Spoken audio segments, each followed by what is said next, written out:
Same feed, nothing changed. All right. You hit live to the same page. You're good. Just roll it.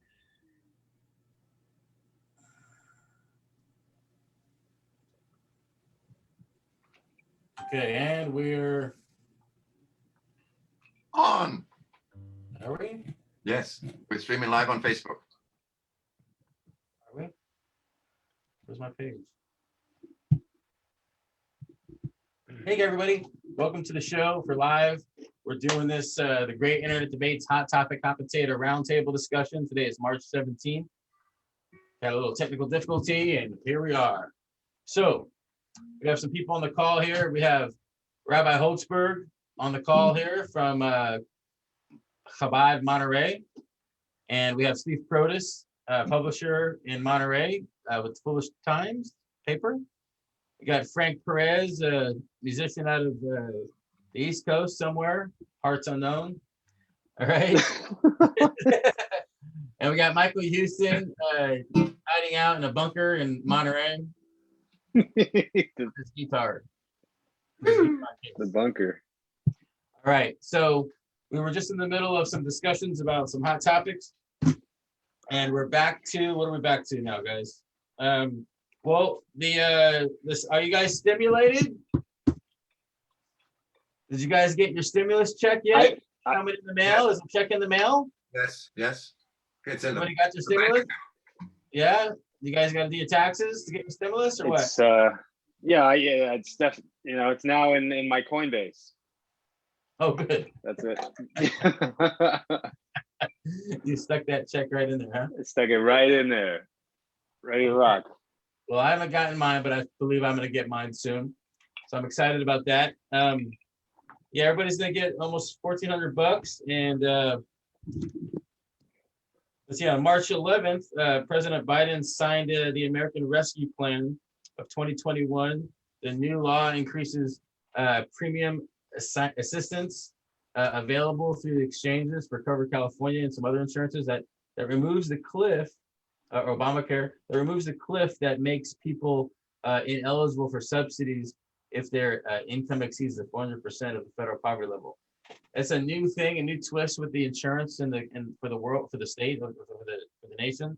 And I'm in the insurance business, and it's all new and it's crazy.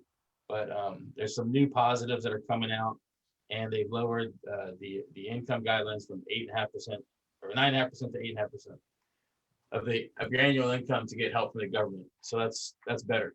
And there's a whole lot more that's layered in this new plan from the government, but it's crazy. Do you have anything to say about the stimulus, you guys? I like the money. All right. Yeah, but where'd the rest of it go? Schools, Wait. distribution, it goes on and on, baby. The schools have been getting a lot of money the whole time. So the schools got more money. So now they can open again. Well, when are they going to open?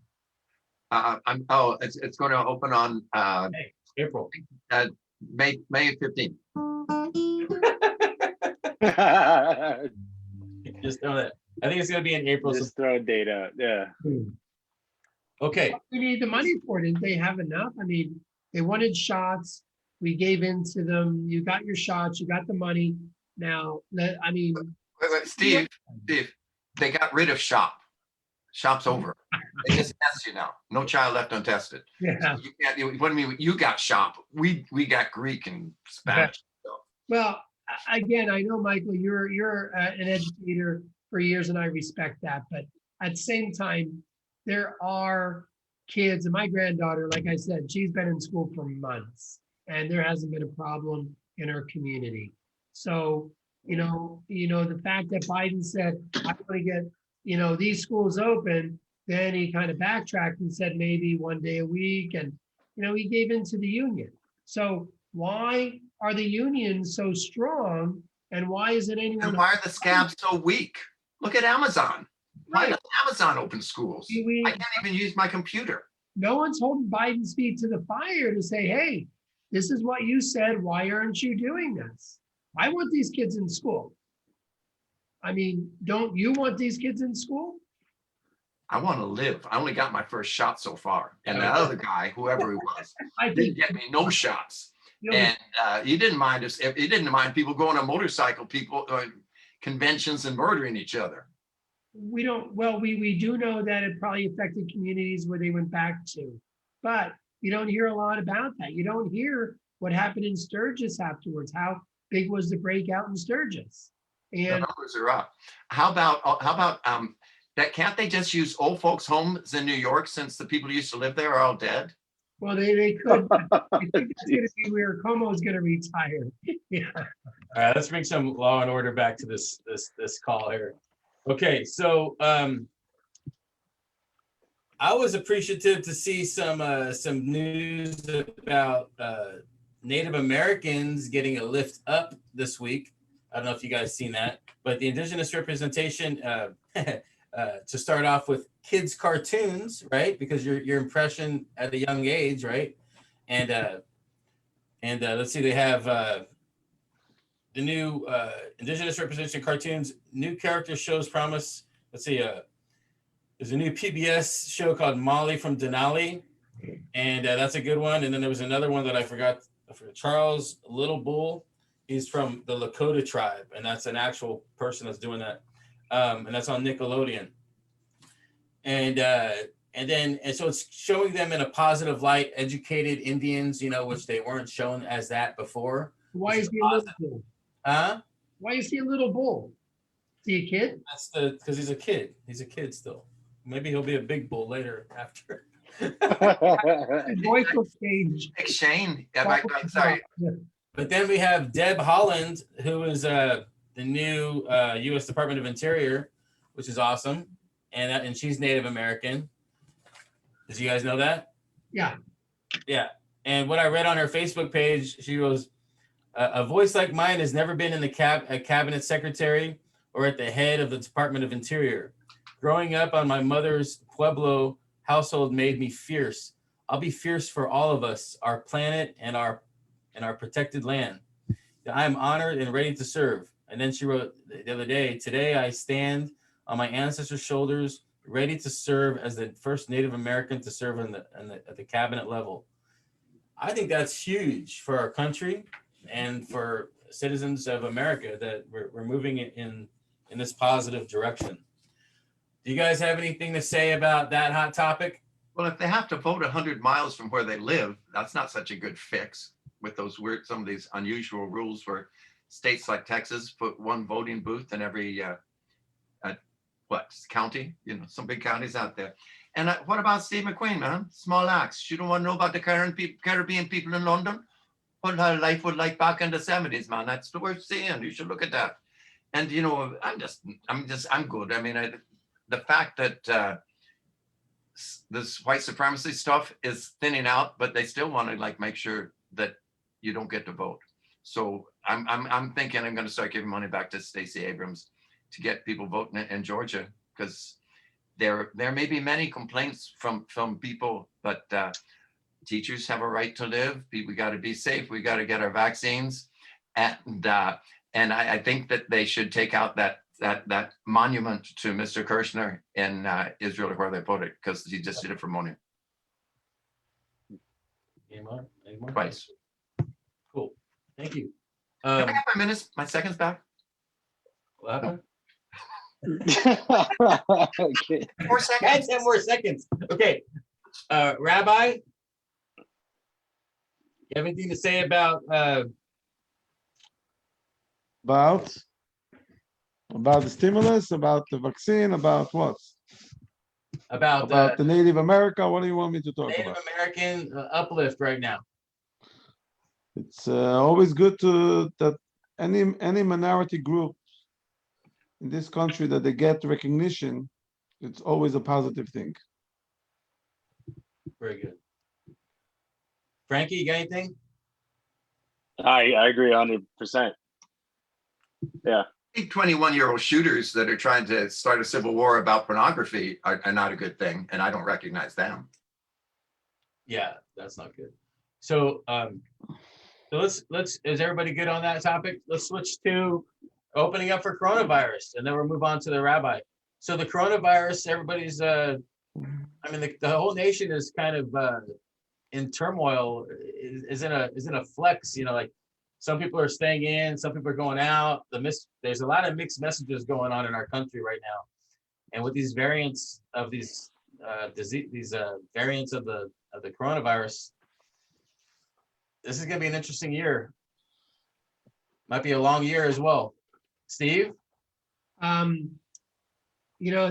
an interesting statement, what you said about what's going on in the country. And, we have yin, we have yang, we have Laurel, we have Hardy. And, we have a lot of things going on. And the only reason we know this is it's what media is feeding us. And, my head's really screwed up right now. I'll admit that I'm uncomfortable in some ways, that I don't like the way I feel at times. But I also know that in looking at things from my experience, that I'm not quite sure California really played this right. And I'm looking forward to the opening up. I'm looking forward to people going back and doing their lives. And if we end up screwing ourselves, well, at least we'll know. But if not, we also know what line of crap we were fed. But I do believe we do need to get vaccinated. I think we need to protect ourselves for sure. But we need to get back to our lives, and we need to stop being held back. Said the man from the Alleghenies. You got a few more seconds here, buddy. All right. I got something for 4 seconds. A rabbi, a priest, and a doctor walked in a bar, and the bartender said, "What is this, a joke?" So that's all I got. I saw that earlier. I said they all walked into a bar and they're all like, "Oh God, that hurt." Okay. So, Rabbi, Yes. let's go to you. What I have some questions that I prepared for you, but what about the coronavirus, this whole uplift, the spiritual uplift? Do you have anything right off the cuff right there for that, for people? Well, I want to, if you allow me, I want to talk a few things about what the corona, what the pandemic, or everything, what we learned. What did we learn from it? What kind of messages are taking with us after our whole long year of being really, I don't think there's one human being in this entire universe that was not affected by the corona. Whether it's from health perspective, from work perspective, from having relative, anything that you could think of. I mean, changing plans. You had to go on a trip. You had to be somewhere, and everything was canceled. There was many things. So there is a few things that the corona is taught us in a cruel and in a clever way, if you will. A few interesting and important facts about life, that it affected not only the breeding system of so many people, it really affected the breeding system of the entire world. This little virus that you have to go to a lab to really see it. It's very, very sneaky. Teaches us about something about ourselves. And so number one, there's not one of the most important things in life, if not the most important from social perspective, is the idea that we embrace each other. We kiss, we shake hands, we hang out together. It's so essential to our life. But this year, all of a sudden, when we were prevented from doing so all of a sudden we learned how to appreciate the value that we added all those years. We took it for granted. And really the discipline of society and the sharing that society, you know, some places better, some places not as good, really protects our life. We are very much depend on the way people are being obeying the law, and the way they are going about life. So it's not only about just a small group that are being surrounded by the entire country, the entire world. And if you really behave the right way, if you really obey the law, if you really listening to what people tell you, what the professionals tell you, this really saves life. And that culture of this to discipline yourself, it's so essential to really to live and to exist and to survive. But however, unfortunately, we saw in the past year that there's some groups, wherever it may be, didn't listen, and it really affected many communities.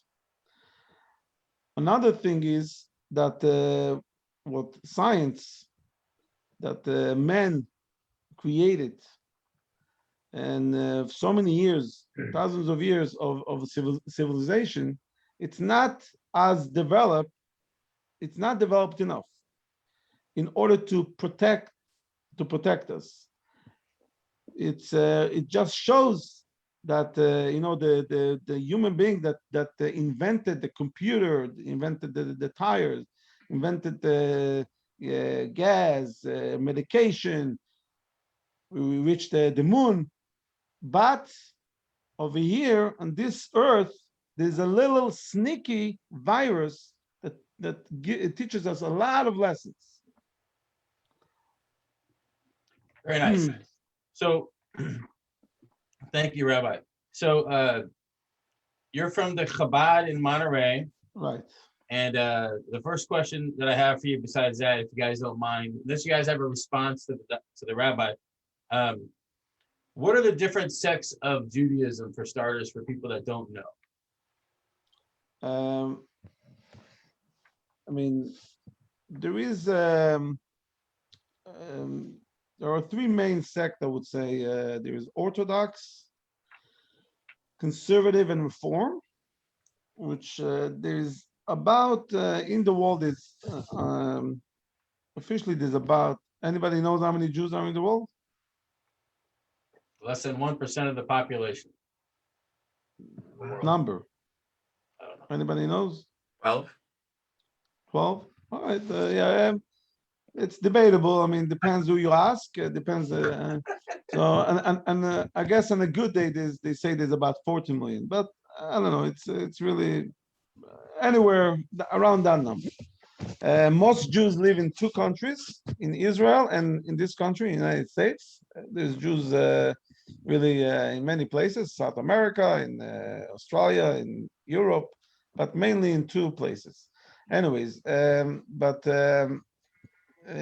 Judaism, like I said, it's divided to three sects. One is Orthodox. Orthodox, what's the Orthodox is, what it means really that whoever is Orthodox, he keeps the law the way it is, the way the Torah was giving to us, to the Jewish people, 3,333 years ago, and so we keep it to the T, so to speak, you know. So we don't take shortcuts. There's no such thing of shortcuts. Whenever the Torah tells us, that's the way. That's what we do. And then you have the other sect, which is Reform and Conservative, which is, it only started about 100 plus years ago, and started in Europe, and they kind of diverted from Orthodoxy because they felt like Orthodoxy is it doesn't match the modern society that we live. So, for example, an Orthodox Jew doesn't drive a car on the Sabbath. Okay, an Orthodox Jew cannot turn on off light on Shabbat. cannot go on the computer, cannot talk on the phone. There's a lot of things that you can't do. There is a strict diet. You can't eat whenever you want. If you're hungry and you're in a rest area and you see McDonald's and it's and you're starving, guess what? It's not. You can't just stop in a McDonald's and take a big order yourself a Big Mac. It's not gonna happen.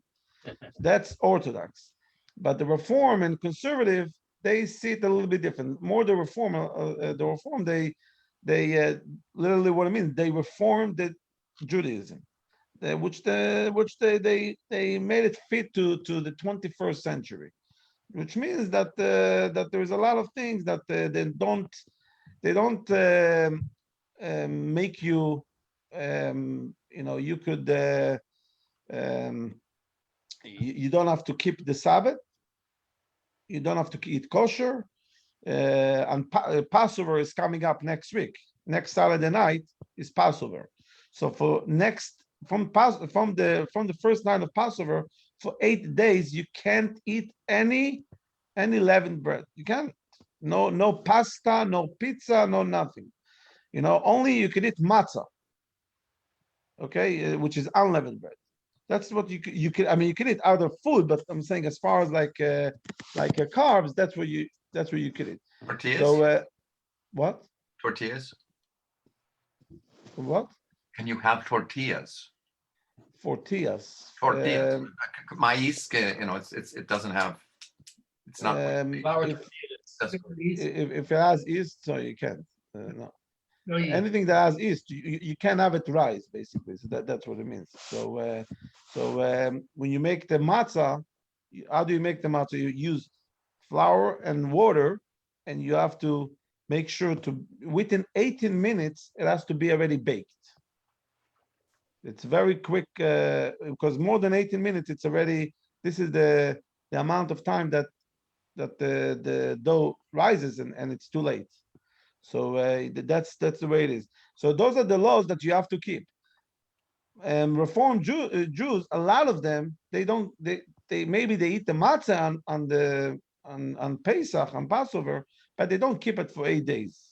They don't separate. For example, in the Orthodox kitchen in the house, there's a separation between the dairy dishes and meat dishes. Yeah, total separation.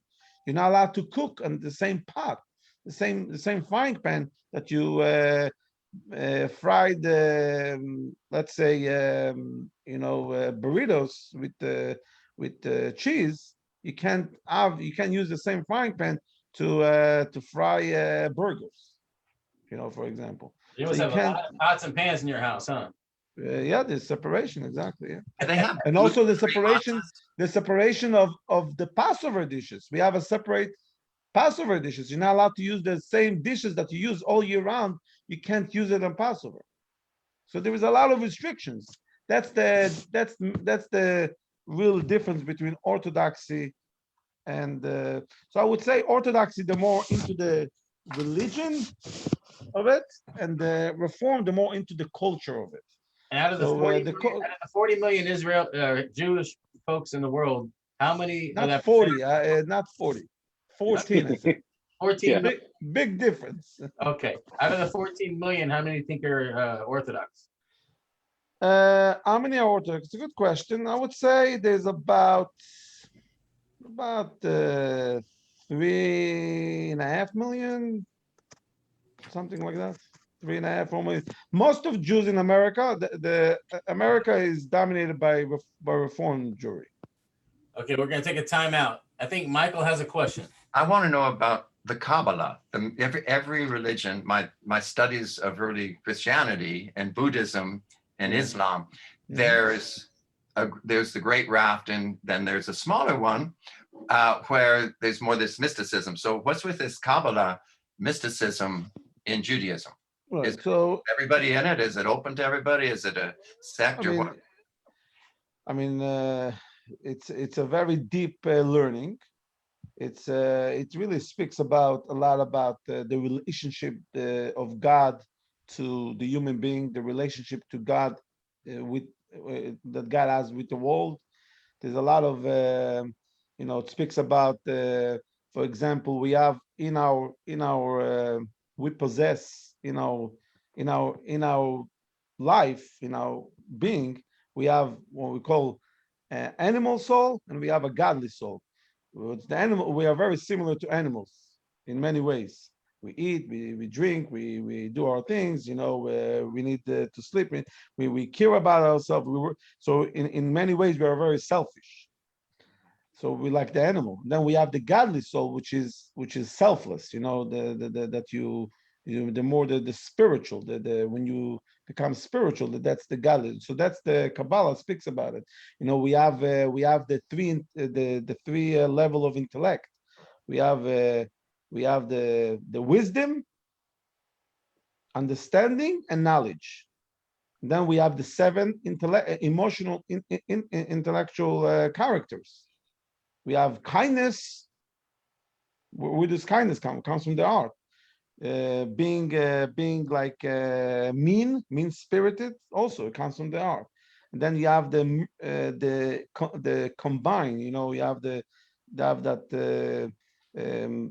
you have mercy, but you also you show strictness, which means, for example, if you see your little child crosses the street by himself and he almost got knocked by a car, don't say, "Oh, good job, kiddo." No, you're not going to tell him that. You're going to give him over the head. You might even slap him, even though it's not so popular to slap him in the 21st century. But just to teach him that whenever he did just now, it's very, very dangerous, that he will never do it again. Or he just plays with fire. You don't want him to burn your house. So you can't just say, "Hey, go for it." I love you so much. The real love is sometimes that you really have to slap. King Solomon tells us that somebody avoids of using the stick to his child sometime, he hates his child.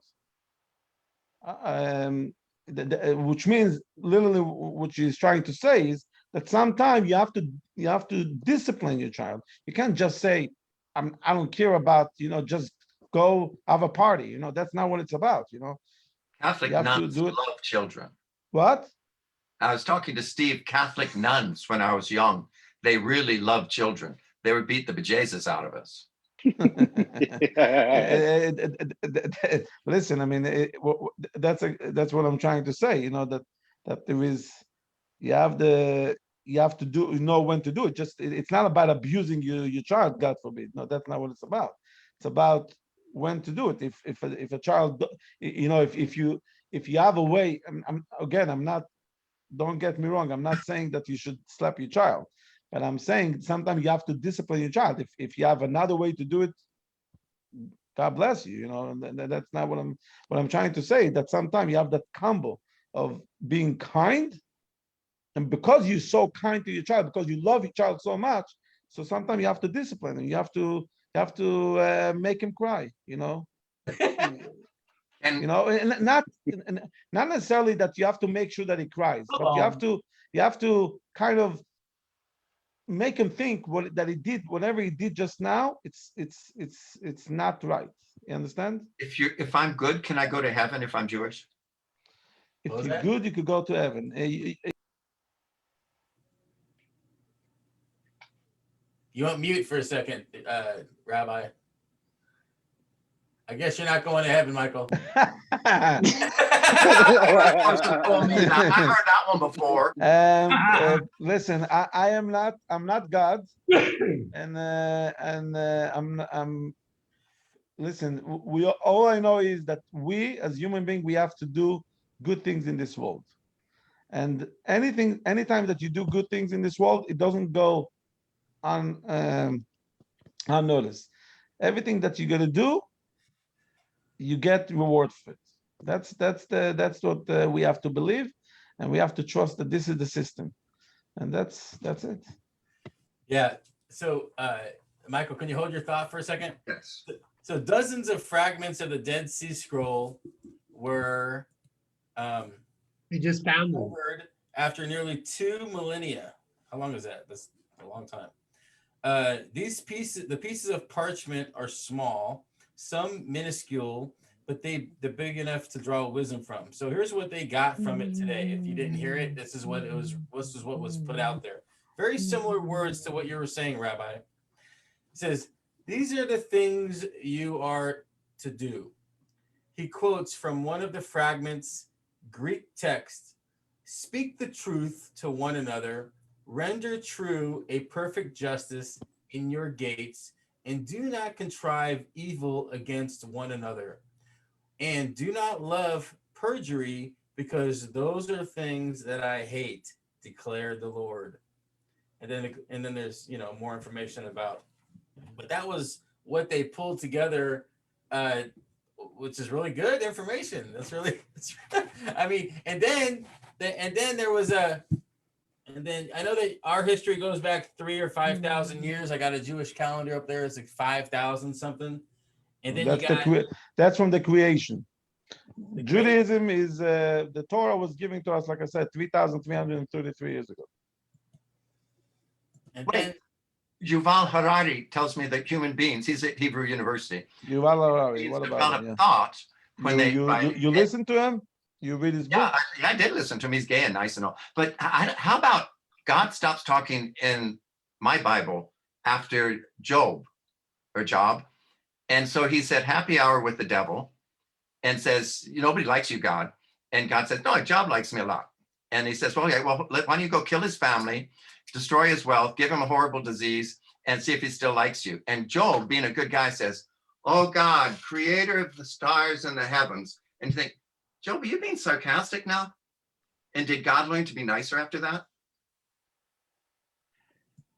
I mean, you're talking about Job. I mean, you're asking specifically about Job. I mean, Job is it's a tragic story. I mean, on one hand, God was the one who scripted it.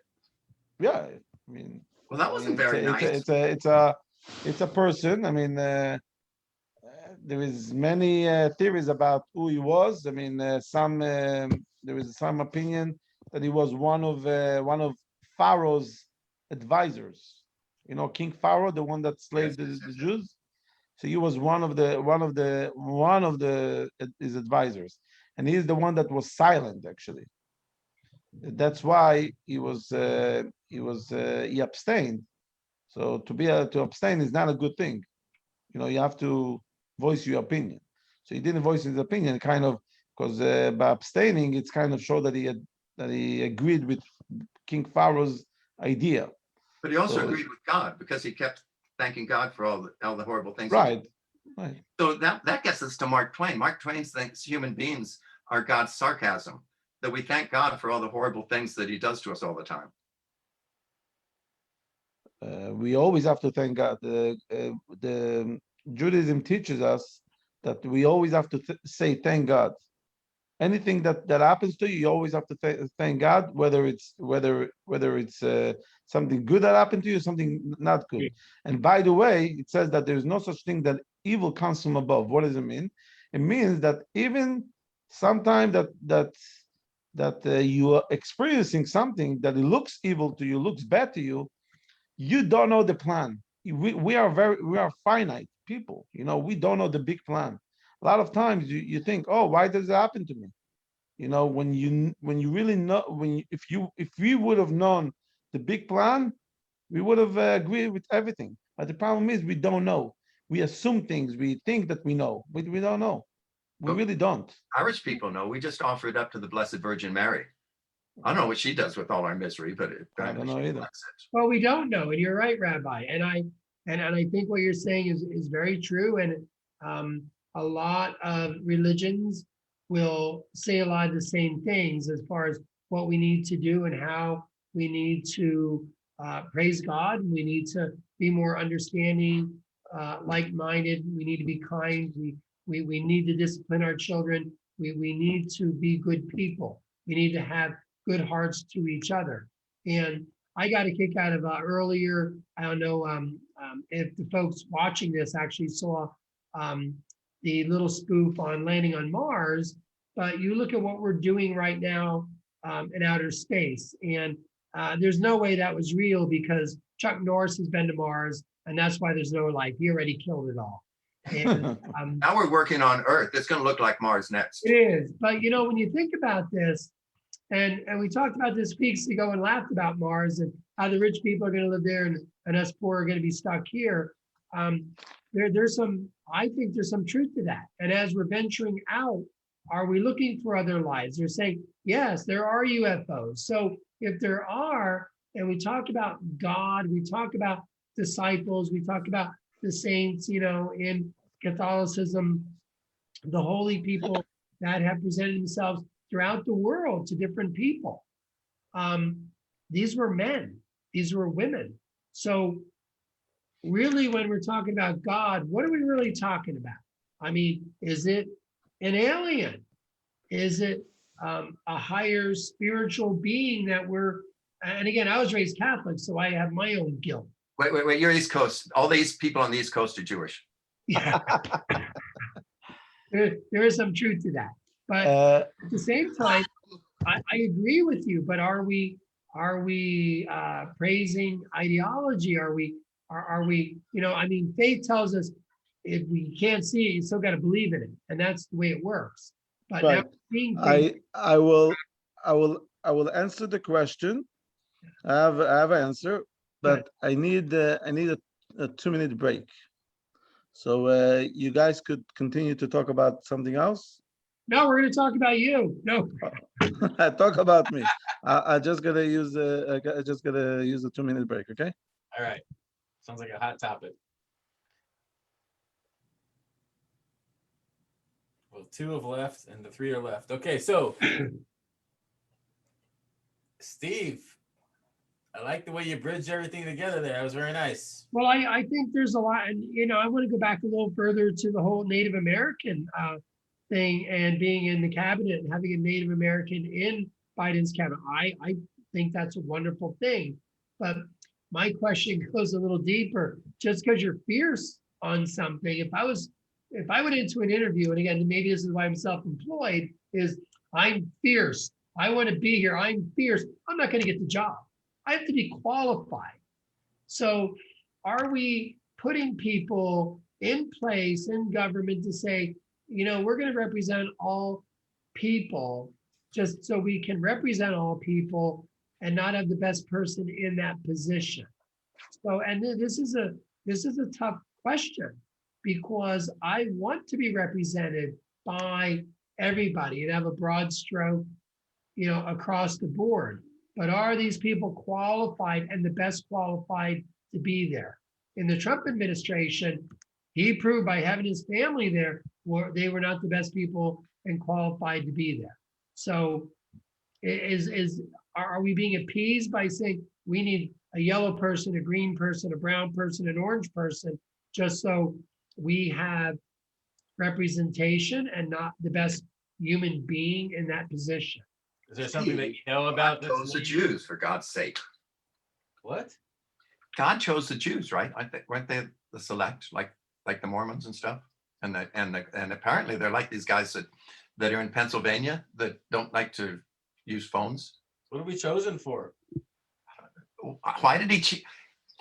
God's ways are not our ways. He writes straight with crooked, you know.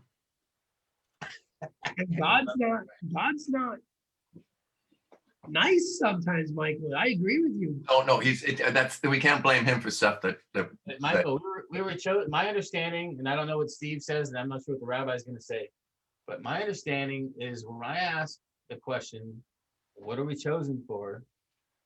It Suffering. always comes around to we're the conscious of the world. We have to bring up things to make people become conscious again of what's happening and become real again. And I like that. and our I like that. 14 But I think it's a bit unfair just because they didn't have corn in Palestine. It's not fair to say that gluten-free tortillas are not acceptable or pleasing to the eyes of God. well, not always. And the other is pulled Only pork. a certain time of I the mean, year. what's buddy. pulled pork? I mean, Rid of is he down for pulled pork or what? It's so He's not. Not okay. That's good. But cows are okay. That's India. They don't do cows. Cool, man. I This like is confusing. that. But how about potatoes? Are potatoes all right? We're good. Okay. So listen, we let him get away so we could say horrible stuff when he wasn't listening. Stop it. Anyway, you guys know about Yuval Harari, that Sapiens.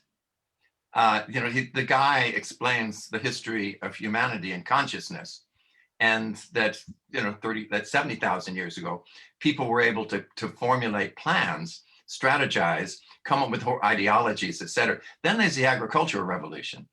Now that was like what 30,000 years ago, and that enabled people to start paying taxes, because if you're just hunter gathering, how are you going to tax them for? Turn around, they'll give you another, you want a watermelon? Here's a watermelon, But if you've got grains, you can keep a standing army, you can enslave people, you can tax people, you can get your big army to go beat up on other big armies, and then you end up with the friggin' House of Windsor being mean to that nice Meghan girl. Where's that at? Leave her alone. She's all right. She's in LA. She's safe. So yeah, so you're waiting for some answers, or? Yeah. You have an answer? Remind All us. right, so God is not an alien, and God is not okay. It says that God doesn't have a shape, doesn't have any form. We a lot of times we use the language of a human, of the way we use the language. Sometimes we say it's in the hands of God, it's in the finger of God, it's the eyes of God. God doesn't have all of the above. He's not somebody that you could describe in that form. The only reason why we say it, because we are very limited the way we can describe something. That's why we use those forms and shapes. But God is everything. God is everywhere, and God continues to lead the world. There's a Greek the Greek philosophy tells us that God created the world, but God left because he's too busy or he's too big to deal with every little details. And Marina is proof of that. Marina, the city of Marina? Yeah, it's proof that God, doesn't always have a good day. Yes, I agree with you. Hold on. No, wait. Ezekiel, the prophet Ezekiel, he saw God. He was not in Marina. No, he didn't. This was before Marina. Ezekiel saw God, right? What about? Okay, so all the when it says that is so, what does it mean? Okay, it says that nobody could really see God. Right. He just saw fire and stuff. So there is there's certain things that he saw, that there's certain even for us it's very hard to describe it, because we are very simple people, so it's very hard for us to understand what do you mean he saw. He was a very spiritual person. In general, to be a prophet, you have to be very, very spiritual, a very high level of spirituality. He wasn't very good on women sticking sticks up all their various orifices. He was, he has. As a high school kid, I was fascinated by all the stuff Ezekiel said about Egyptian women and the different parts of their body, and it was sort of sexist stuff he said, I thought, and a bit chauvinistic, and he was pretty pro-Israel. I mean, pro-Israelis, Israelite rather. Well, he's a prophet for them, right? That's his job. He was a prophet for the Jews, right? But you have to understand, a lot of the prophecy, it's not the literal translation. A lot of it is very esoteric. It's like it's not something abstract. It's not something that just reading it and this is what it means. There's a lot of high level. The whole idea of what is a famous prophecy of the chariot of the what does it really mean? The face of the ox and the eagle. There's a very high level of prophecy and has a very deep meanings of things. So it's not just like a regular conversation, so Okay, so like if you got 7 days to do the world, and they're God 6 days. days, 6 days. Sorry, 6. On that 7 day. That's the old joke, work 6, build them for 7. But the other one, the what about carbon 14? Now, if they do, I mean, you've got people with that. There were no dinosaurs, so the dinosaurs were living with people. It doesn't seem very sound when I watch my great courses, and they have things where there were people 30,000 years ago in California and stuff. That's a while back. They say they got data, and we've got poetic. Right. I mean, according to the Bible, the world only exists. It's only 5,781 years. Now, where's the science? They say 40 millions. All these big numbers. Yeah. So it really depends how you define a year. What does it mean a year? What is it? That's all other level of discussion of. There is a certain conflict in a way on the surface when you look at it, but really, there is some sources even in the Bible that the way we interpret the way the science interpret the years are not the way the Bible interprets the years. So They're hundreds of years old. what? They're over 100 years old. They're still having children. They're spry. They're doing things in the Old Testament. Well, yeah. Yeah, it's crazy. It's like I want that diet. I want that life. You want to live 900 years? Genesis have 3 creations. Genesis. What about Genesis? Three creations. A Jesuit told me that. I could only find 2, but it's the 3 creations stories in Genesis. 3 creations. There's 1 creation. Creation of the cosmos. In Genesis, there's creation of the world. Right. And everything includes everything. But and you said there's a single narration and it's all coherent. Yeah. The Jesuit disagreed with me. But that was, Pope John the 23rd and ecumenical councils and stuff. And then they, the history of religion is so strange because first you had the Roman Militians who were, oppressing the Jews. And then Constantine said everybody gets to be Christian. So then they started slaughtering the Militians. So it's, and then did I mention that 1/3 of Europe disappeared during the Christian wars when the Protestants and the Catholics were going at it? That's a high score. Took them 300 years to do it, but it's still. Say it again, 1/3 of the what? Europe, the 1/3 of the population of Europe died in the religious wars after Martin Luther King. The other Martin Luther, the other one. Right. And Calvin, all those people. Oh, well, yeah, it's empires, all Borgias and everybody. Well, hey, in that Sea Scroll find this weekend or whenever it was, they dug up a skeleton. Did you see that child skeleton that they found? Yeah. And then they were counting how old it was, in the lab, and they claimed that it was 10,500 years old. I don't think so. Well, hey. It could have been left over earlier because the scrolls aren't that old. No, not the scrolls. The scrolls are only 280. It was in this mountain. It was in this mountain. Did you see that mountain I put on the screen? It was Qumran. Huh? It's called Qumran. Yeah, is that I have the right one, right? Yeah. Right here. Mhm. Next to they that's found it. in the side of the cave over here on the wall. Yeah. And then they went in there to get it, and then they're claiming that this thing is 10,000 years old. That's the body. So Earth's probably been here a long time. I had a very close call on that top of the mountain.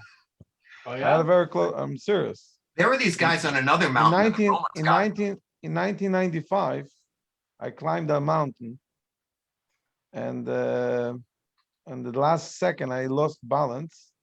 Oh shit. I lost my balance, and my friend saved me. That was good. That's good. Every St. Patrick's Day, you should send him a card or something. Hey, so we were talking while you were on the break. The chosen people, the Jewish people are the chosen people, And I said what my take was on the chosen people. I don't know what Steve's take is yet, but I said that my understanding is that we are the conscience of the world. You know, when That's things, a message from your father. Your father always says it. But in a conversation, I think when I was questioning things with another rabbi in a meeting, I questioned that, and that's what we got as a result. I don't know. Before you answer that question, Steve, do you have a thought about that? Because aren't you Jewish? You know, I think what you're saying, Wait, I thought you were Catholic last time. I am. I'm gonna hold true to my guilt here.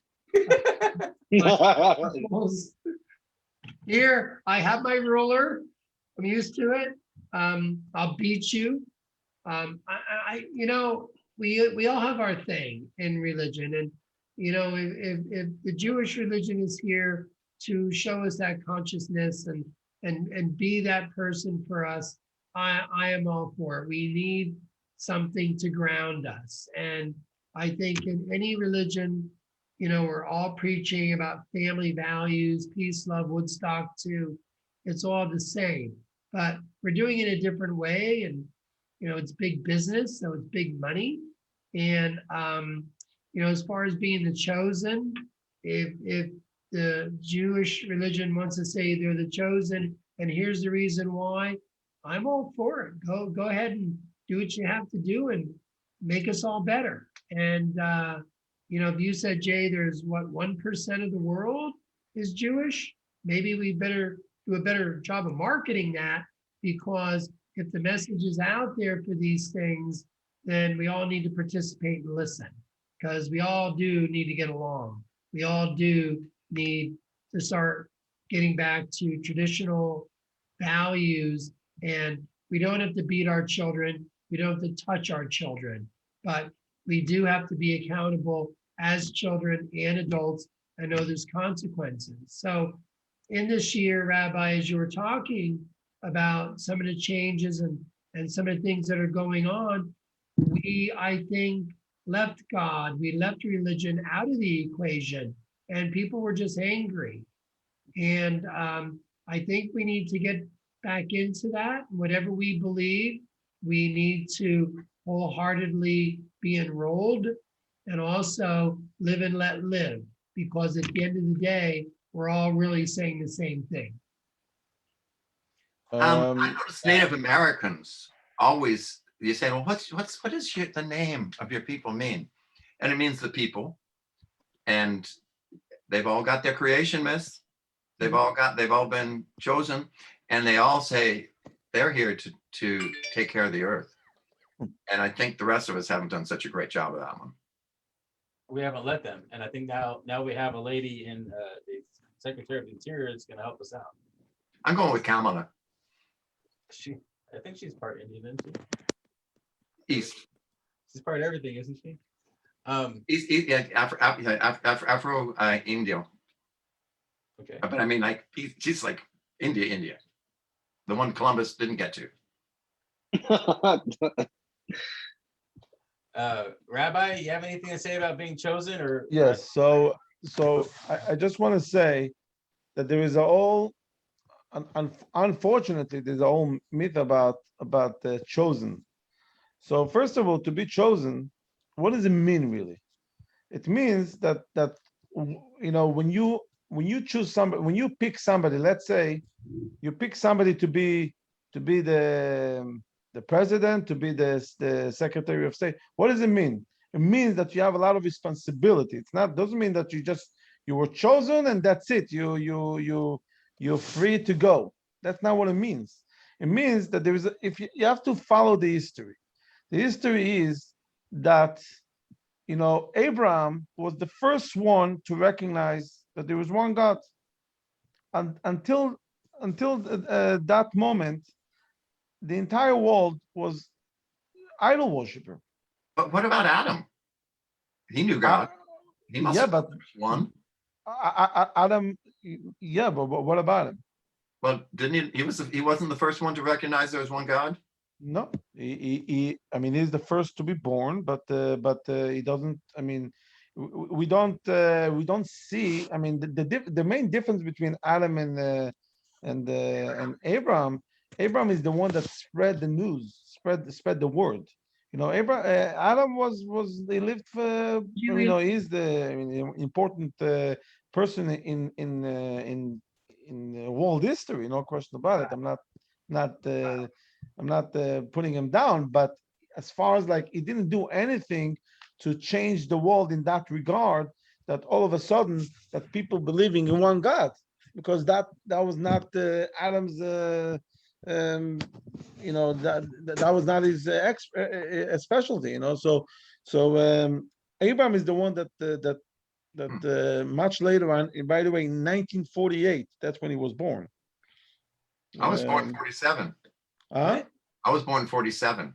Here you go. Very good job.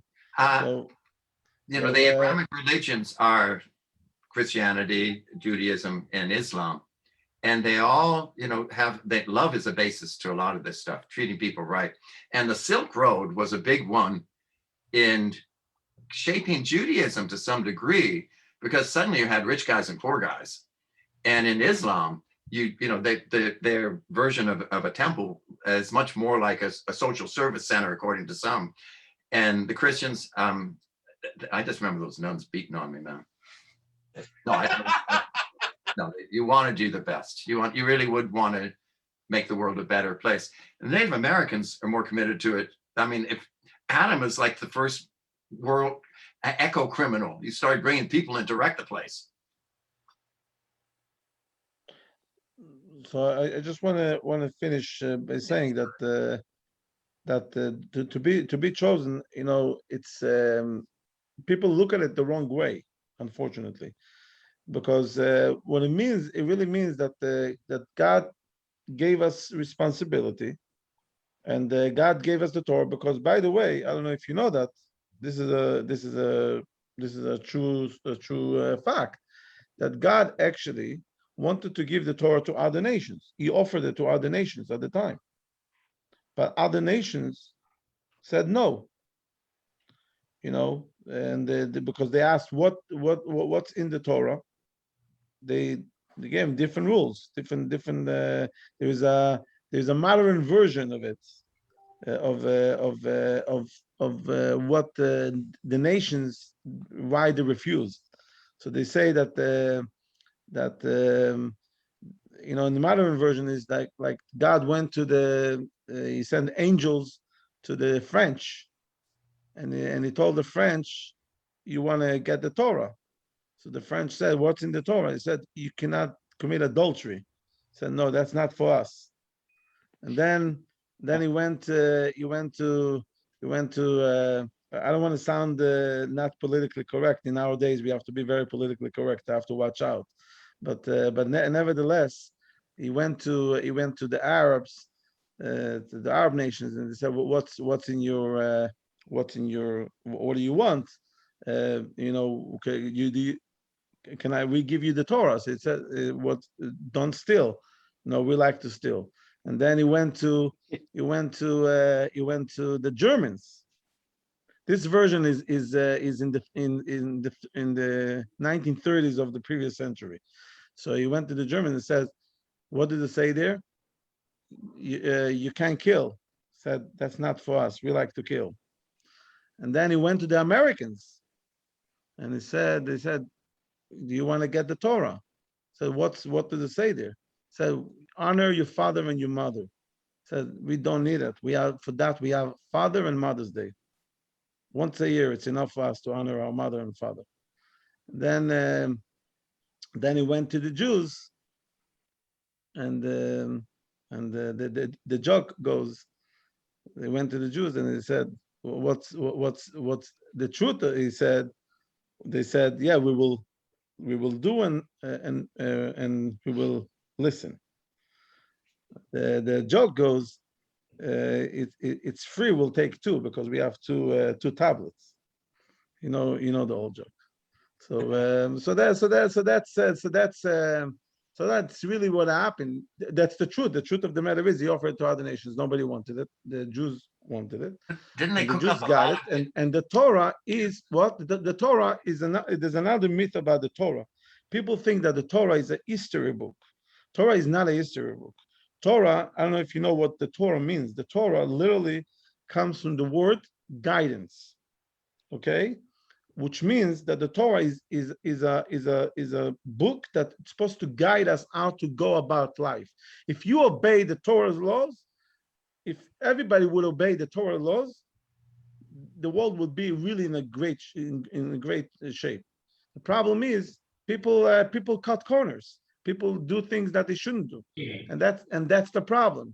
Free You will. know, that's the issue. You know, Torah is all about love, all about caring for each other. There's so many laws about helping the poor, helping the orphan, the widow, you know, giving visiting the sick, you know, escorting the dead, you know, so many things that it says in the Torah. If you're a farmer, there's certain rules about how you're supposed to, what are you supposed to do with your crops. You can't just take everything for yourself. You have to leave some for the poor. There's so many things, so many beautiful commandments that in the Torah, that it's really, if you look into each command, it's beautiful. You know, there's certain commandments that it's a relationship between you and God. There's certain commandments, it's a relationship between you and another human being. How to conduct your life in order to have a world with law and order, to make sure that there's no chaos and no anarchy.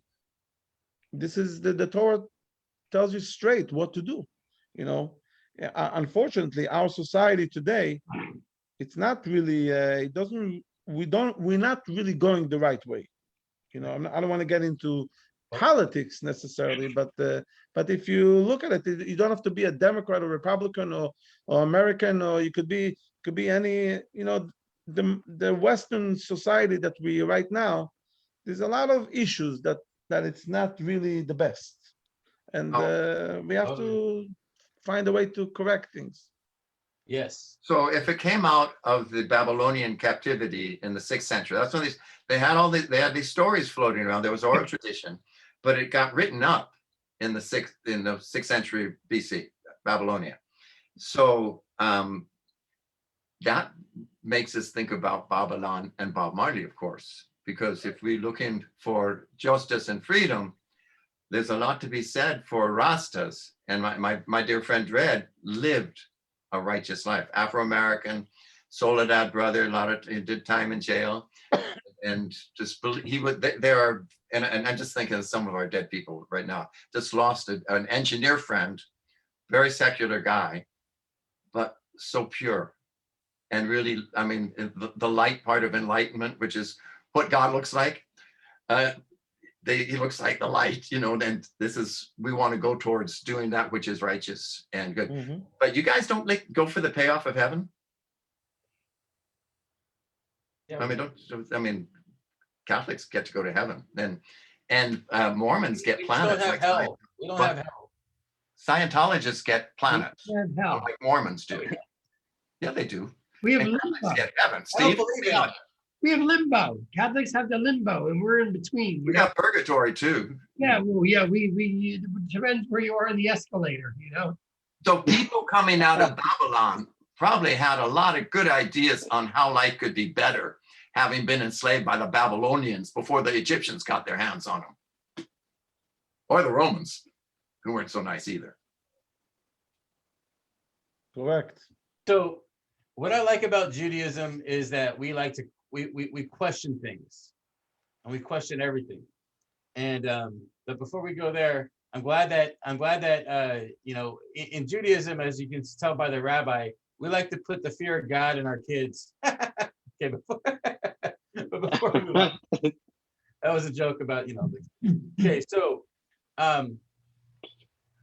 Passover's coming up, and the youngest child normally asks the 4 questions. Do you want to Actually, everyone asks. We start with the youngest child. Mm-hmm. Yeah, you want to elaborate on the 4 questions for everybody, and then we'll close on that, And then we'll talk about St. Pat. We'll give it Michael Houston the opportunity to talk about the serpents in Ireland. We're all over here now. So I gotta speak about Passover, and then I could have to get going. Okay. Passover is a beautiful it's a beautiful holiday, which is it's symbolized the freedom that we were we were granted. We were slaves for 210 years altogether. Our slavery was altogether 87 years, but nevertheless we were enslaved, and we were, our ancestors were in very bad shape. God finally listened to our our prayers, our shouting, whenever you want to call it, and he let us out. But he let us out not just to be free and that's it. He let us out in order for us to serve him. So from being slavery to a human being, to serve him, to serve God, to connect to the spiritual world, to connect to the Torah, because that's what happens. So on Passover, it's a very special night, the first night of Passover. It's called the Seder night. We sit around the table. It's usually a lot of family, friends. We do at Chabad. We have a public Seder, that the community Seder. Although this year and last year, last year we weren't able to do it, and doesn't look like we're going to be able to do it this year. Hopefully next year we could do it. But what we do is we have a special book. It's called the Agada. The Agada is actually we're telling, because in the Torah it says that on the night of Passover you have to tell the story, and you have to tell the story to your child, to your son. Which means, what does it mean? What is the meaning behind it? The meaning behind it is that you have to pass it to the next generation. This is why it's so fascinating about Judaism. If you think about it, Judaism is a very, very small religion. Is it male? Well, you just said passing it to your son. Is it a male dominated tradition? And we'll get to that in 1 second. It's good question. I just want to finish by saying, so you have to pass it to your son, and this is fascinating, because in Judaism we see we hear more than 3,000 years later, and one of the reasons is why we prevailed all the persecutions and all the craziness that went all over the world. So many enemies wanted to get rid of us, including the last century. 6 million of us were gone, but nevertheless we're still here, we're still strong, we're going strong. And one of the reasons is because we never gave up. We always kept the tradition. We always fought for the tradition. We never gave in. And that's why we still are today.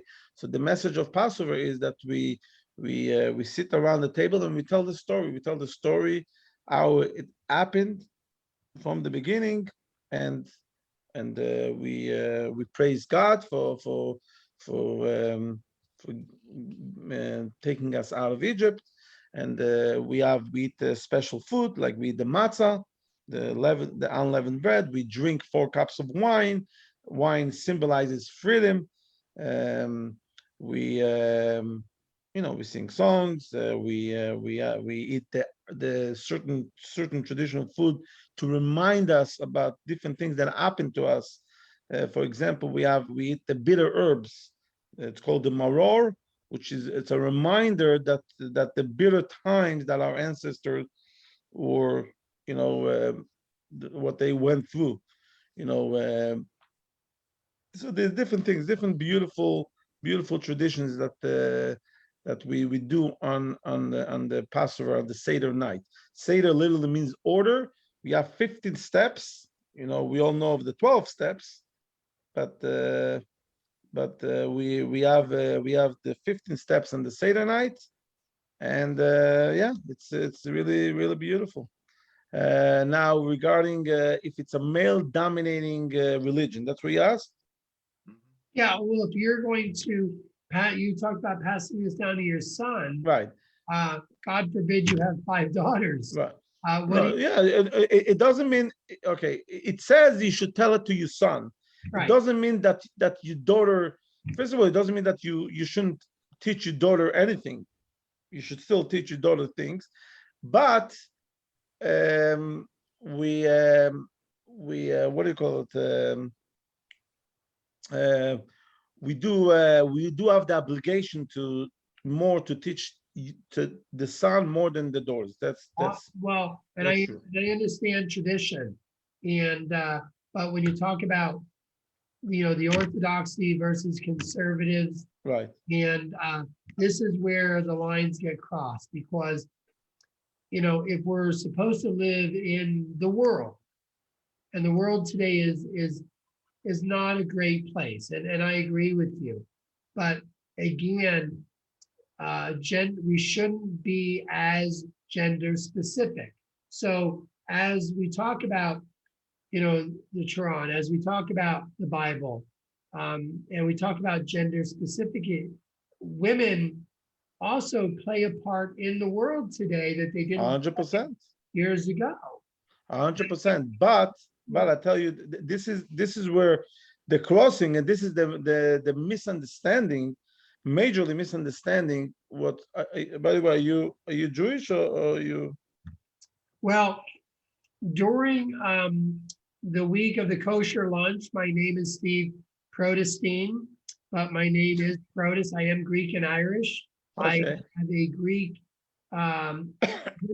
who is a priest, and I have a Catholic nun on the Irish side. I see. So Okay.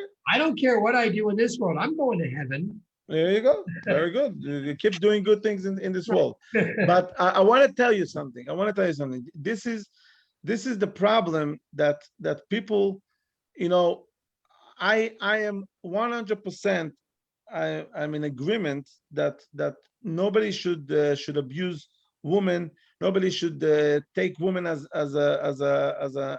just an object, a sexual object. Nobody should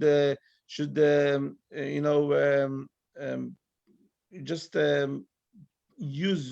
take women and use them as a second-class citizen. No way. The women should have the utmost respect, 100%. But at the same time, this is where the problem is, to my opinion, in this world, that all of a sudden there's no genders. All of a sudden there's no men and women. What's going on over here? I mean, Canada just passed a law, I believe, that you don't write when you have a child born in the hospital. It doesn't say that if it's a boy, it's a male or a female. The child is going to make the decision when he's 18. He's going to make a decision whether he's a boy or a girl. To me, it doesn't make sense. We have roles. Every human being has a role in this world, and every gender has the role in this world. So in Judaism, for example, we have certain things that the woman needs to do, and there's certain things that the man needs to do. Certain things that, for example, I'll give you an example. Men, kids, boys, in Judaism, when the boy turns 8 days old, you know what he needs to do? No. Anybody knows? Circumcision. Circumcision, Yes. right? Oh, yeah, 8 days. Guess what? The girl doesn't do the circumcision. Now you go. And what is that? What is the idea of the circumcision? Circumcision is not just a procedure, like you just cut a piece of skin. No, that's not what it is. It's a covenant. Now you got to ask yourself, so why women don't do it? So the reason for that is actually women have a higher soul, a higher level of spirituality. Therefore, they don't even need that covenant, because they already their soul is a lot purer than the male. Therefore, Hmm. they are exempt from this. There is a lot of commandments that that female are exempt from doing, not because we treat them as a second-class citizen, not because of this, because they don't, because one of the reasons why we do we do certain things with commandments is to refine your soul. Woman doesn't need to do it because her soul is already refined. You understand? But people don't understand that. People say, "Oh, you're discriminating against women." No, that's not what it is. That's there is all the way it's built, the way everything is so calculated. You know, it's not just to say, "Oh, women don't count." That's not what it is. Not at all. Unfortunately, in today's day and age, you know, it's like if you don't, if you do something wrong to, if it looks like you're doing something wrong to a woman, you already you have you know they call you all different names, Canceled out. cancel, whatever it is. So that's my 2 cents. I agree with you. I think this is great what you just said. And it is interesting that when my granddaughter was born, they didn't have a name because it was a girl. And I told my daughter and Michael, you better get a change of address card because you'll be here for a while. But then I explained the name she was going to be, but my wife said, I hate that name. And now it's my granddaughter's name, which is a beautiful thing. But I don't understand why didn't you get a name? well, they won't let you leave the hospital now without a name Where in in California? the United States. Because you have to have a social security number. It used to Okay. be where you get a social security number when you get a job. Right. So now is you get a social security number at birth when they give you a name. Okay. And so it's all changed. But what I see, what you just said about the whole gender specific, we talked about Mr. Potato Head. We talked about what happened with this disconnect with gender. And I agree with you. If you're a boy, you're a boy, you're a girl, you're a girl. Puberty is confusing. But there are people, and I do believe that, you know, they are locked in a body of someone who they're not. But then again, who are they? And when we talk about God and we talk about tricks and the different things that go on in the world, and is this part of the process?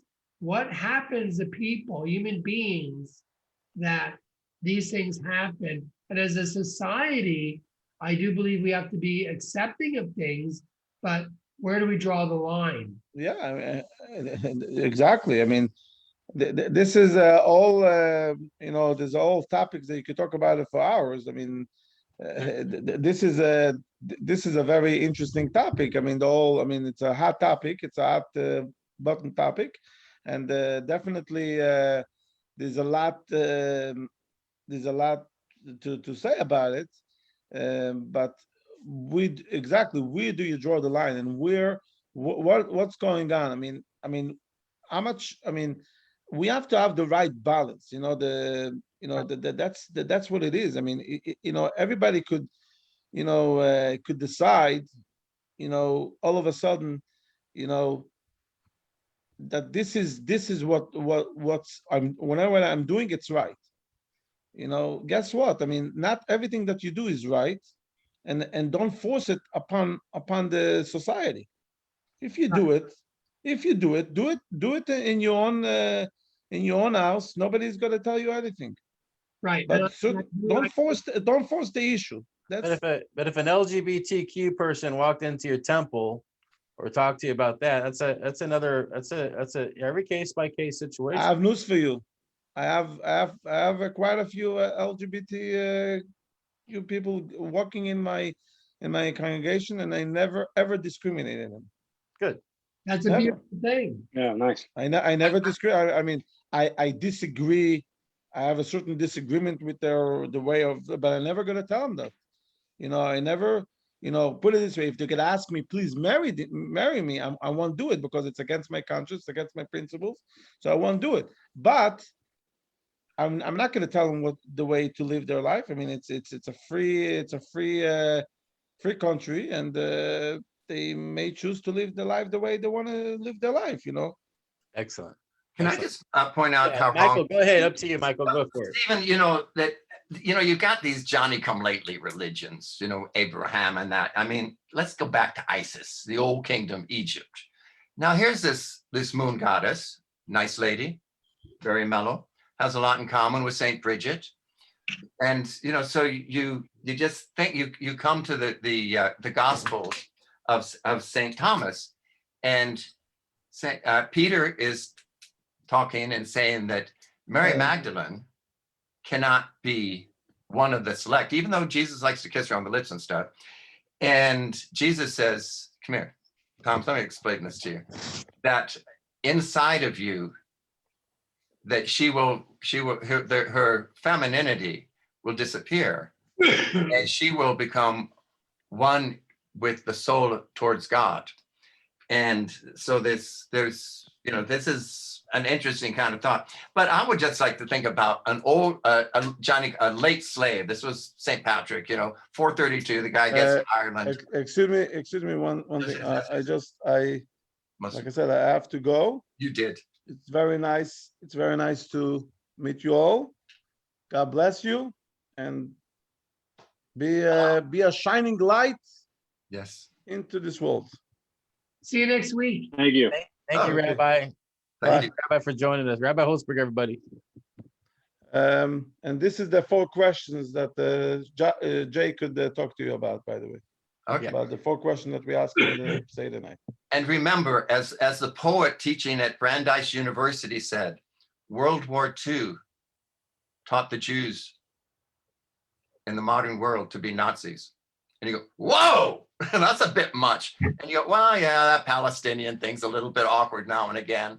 But, the Irish don't always get on with the Brits. They call them Sassenachs. And that whole story of how we seek the light and kindness and wisdom is ironic. Here's this desert guy, David. His temple was? That current archaeology says it was a tent. We didn't have a giant temple. What do you think? Is that he's a desert marauder, like the Queen of England's family and stuff. So again, to get back into the St. Patrick driving out the slaves. The snakes. Quetzalcoatl, how cool is he, man? Goodness, light. They had public school. Steve's always on about public schools. Aztecs had it. There was universal education in the Aztecs. You think that was going on in his part of Greece or wherever the other part? What's the other one come from? Scotland. Ireland. Okay. So anyway, to give a quick one, St. Bridget was basically a bishop. She's hanging out there, the 600 thereabouts, and the things are going great until the Peruvians give us potatoes. You know how many kind of potatoes the Peruvians have got? Like 800. It's like, how many kinds of corn the Oaxacans have got? Yeah, many, many. So you pick one and then you get a famine. So what the famine did good for the Irish was it taught them empathy. They were left to die because you wouldn't want to give them food because then they wouldn't want to work again because they'd lose their Protestant work ethic. So it was much better. And this is like the Salvadoran general who said, children should be barefoot because they're closer to the earth and closer to God. Yeah, and you're also closer to all kinds of parasites that cut your life short. So those are things we're thinking about too. And then the Irish got to be slaves, 70,000. This is not 5 million people hauled out of Africa. And they were very good. They were, when sugar was cocaine for the world, that was where the great wealth was. Barbados, tiny little island, rushing because Brazil was going to start up doing the sugar cane. And so it turns out that the college I got to go to for graduate school after my teaching credential was Trinity College Dublin. And the facade was paid for with tobacco money, British tobacco money, tobacco grown in the Caribbean buy slaves. Black, white, and otherwise, so that, I mean, this is just disturbing stuff. So the orange and the green don't always get on Protestants, Catholics. We've done that one where they took out a third of the population of Europe. I'm always impressed when I find out that the end of the world is not going to be the French and the British or the Greeks and the Persians. According to everybody in Southeast Asia, it's going to be the Buddhists and the Islamic peoples or the Hindus. And you go, oh, okay, yeah, what do they got? Well, they've got atomic weapons for a start. That's worrisome. So this chauvinism stuff. So to bring it all together in peace and love, I want to remind you of Casio Iscara, whose book, The Clara and the Sun, is about this robot who worships the sun because she needs solar batteries. And she is the minder of a teen in a post-utopian world. Steve, it can always get worse, in which they have now got elevated people who were DNA improved on. And then you've got everybody else. You can't friggin' compete. But the robot has artificial intelligence. So you have that best friend forever. And then you've got best artificial intelligence friend forever. And so this Nobel Prize writing guy who was on Lori Gross today, what's that TV that thing she does on NPR. And so the most human being turns out to be the robot, because it grows like a child and has much more compassion. And so what makes this Nobel Prize winner interesting is he's born 9 years after Nagasaki. His father gets a gig to track storms in England. So he's raised in England, and he comes to California in the 60s now. How cool is that? And he's going to be a singer-songwriter. He's really good on guitar. And he thinks so he's just going to be hitchhiking across America and get discovered. And he gets to San Francisco where his guitar is stolen. How liberating is that? Because he had learned how to write good lyrics. He then goes on to win Nobel Prizes, to the end of the day, and I make movies out of this stuff and all. So I would suggest we all become Japanese atomic bomb survivors. Now, this is this one, Jay. He goes like, how are the Japanese on trauma having been nuked? And he goes, well, not so much. They just, got over it. So what? They didn't talk about it. It was like, absolutely horrible thing to happen. But, and I think the Holocaust was absolutely horrific. I think the Nazis managed to kill more Russians than gypsies or Jewish people, but it's still fucking insane. And if we can learn to be kind to one another, we could be like Rodney King and get beaten to death by the cops in LA. Oh, Jesus. Thank you for your kind words of wisdom. Go see That was wild. Steve? Humor and music is what we need more of. And Wait, that's why- hubris is music? Yeah, music and humor. No, I thought you said hubris. Yeah. The arrogance, foolishness to think that the sound will save us. Not with big egos like some of us got. Okay. I think with a group like this, we do a really good job of checking our egos, well, close by, but not quite at the door. Hey, before we get off the phone, or before we get off the call, Michael, you might have a shanty for us to play with your guitar over there in a minute. But Frank, do you have anything to say? Because you've been kind of quiet. Yeah, I just been observing. I kind of got sideswiped. I didn't realize it was such a serious Dude, you need to do your topic today. do your dishes. Yeah. Oh no, I got the piling up. No, but that was fascinating. I'm a fan of. I remember when I lived in Long Beach. I remember Chabad was doing like the big. Around this time of year, they would have banners up, and you'd see like the dancing rabbis and stuff. And it's just cool to see, like, everybody. Like, there's a lot of religions out there, but like everybody just can't ultimately that you should just do good, and be a good, like, be a force of good in the community, and that's a beautiful thing. And I think if everyone stepped up to that, we'd all be better off, obviously. But yeah, I'm Protestant, so I'm kind of like just Evangelical? It's like a bastardized version of all of. I mean, like I have Catholic, yeah, Christianity, bastardized Judaism, like or also like Catholic. I have Catholic roots too. My grandma, but it was How's your yeah, it was guilt? really interesting. Stupid Protestants is what they are. They gave them stupid jobs, so they switched. The Scotch helps. Scotch is good too. Well, hey, before You're in a third world country anyway, so. Well, in Mexico, while the Americans were blaming the Jews and the Okies and the Latinos for the Depression, Mexico figured out they could blame the Chinese and ran them out in the third. And you go, well, this is like you can't think of stuff this crazy unless you're there. Jeez, What's going on? What's going on with your camera, Mike? Mike, before you play guitar and take us out, you know, if you take an O out of good, you have God. And if you turn it around, you got dog. This is true. And everyone loves dogs. Yeah, you have a dyslexic. No, I can't remember the joke right now. Oh my God, you got a philosopher, a dyslexic, and oh God, I have to come back to it. So All right. Jay, so your father, he's a very nice man. Now he had to leave early. He always has to leave early. I wish he would rearrange his schedule on a Wednesday. Would he be happy with everything that went on in this conversation tonight? Hi, Lisa. I think so. I mean, I'm sure he's got 2 cents to say. I was waving at Lisa, not you.